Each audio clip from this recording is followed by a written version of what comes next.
सुरेत प्रभव प्रलयस्थानम निधानम बीजमव्ययम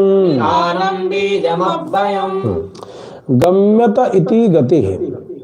जहाँ जाया जाए उस लक्ष्य का नाम गति है। गति का तात्पर्य क्या हो गया? गतिर भरता, गति मतलब जहाँ जाया जाए उसको गति शब्द से यहाँ वर्णन किया गया। गम्यत इति गति। तत्र तत्र प्राप्त स्थानम इत्यर्थ, यानी उस इस व्यक्ति के अनुसार उन लोकों में जो प्राप्त योग्य होने योग्य जो स्थानीय है वह गति में हो। जहाँ जहाँ तुम जाओगे, चंद्र लोक जाओ, वरुण लोक जाओ, इंद्र लोक जाओ, वहाँ वो जो अवस्था है वो क्या है? जो लोक की सुख की या अनुभव की जो अवस्था होगी वो गति कौन है? वो मैं ही हूँ, कोई दूसरा नहीं है। भरता, भरता मतलब धारयिता, भरता मतलब धारयिता, धारयिता, धारयिता मतलब भरता मतलब जो धारण करने वाला है। प्रभु भरता, भरतार, इससे शब्द क्या हो गया? भरतार, जिसने धारण किया हो उसी को भरता, भरतार, भरतारो, भरतारम, ऐसे तो भरतार, भरतार मतलब जो धारण करने वाला है, इसलिए पति धारण करता है तो उसका भी नाम भरतार शब्द से उसको वर्णन कर देते हैं। ठीक है, भतार सामान्य रूप में भतार है, तो भतार किसी को कहिएगा तो औरतें कहेंगे है कैसा शब्द बोलते हैं, क्योंकि वास्तविक में धारण करके बैठा है ना, उसने स्वीकार किया है आपको लक्ष्मी के रूप में।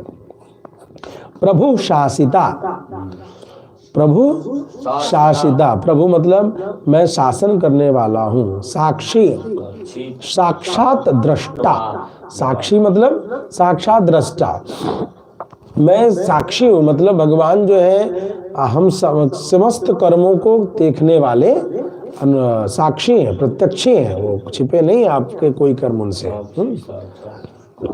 निवास वासस्थानम च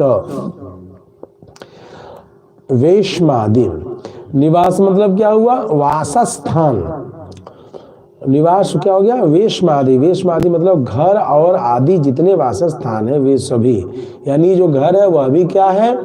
तो भगवान का ही स्वरूप है। ठीक है, बात समझ में आ गई?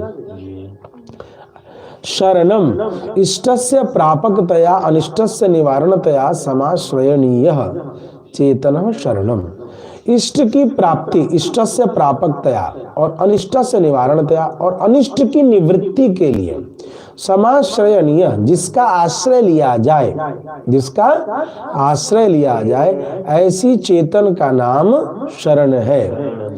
सच अहम एव, और वह भी मैं ही हूँ, यानी शरण भी कौन है? हाँ, वह स मतलब वह, च मतलब और, अहम मतलब मैं, एव मतलब ही, वह मैं ही हूँ। सुहृत, सुहृत मतलब हितैषी, शुभ चाहने वाला, आपका जो शुभ चाहे उसको हितैषी। प्रभव प्रलय स्थानम यस्य कस्य यत्र कुचित प्रभव प्रलयो यत स्थानम तत् अहम, जिस किसी भी जहाँ कहीं भी उत्पत्ति और प्रलय का स्थान होता है, प्रलय जहाँ से होती है, या प्रभव मतलब सृष्टि और प्रलय मतलब नाश, जहाँ भी होता है वह सब भी मैं ही हूँ। तत् अहम एव, वह मैं ही हूँ। निधानम, निधानम निधीयत इति निधानम, जो निहित किया जाए उसको निधान कहते हैं। करुणा निधान का मतलब क्या हुआ? जिसमें करुणा निश्चित है, जिसमें करुणा स्थापित है, उसका नाम क्या हो गया? करुणा निधान। तो निधान मतलब क्या हो गया, समझ गए? जहाँ स्थापित किया जाए, भगवान श्री राम में करुणा स्थापित है, दया निधान, दया स्थापित है, यानी जहाँ राम है वहाँ दया है, जहाँ दया राम है वहाँ करुणा है।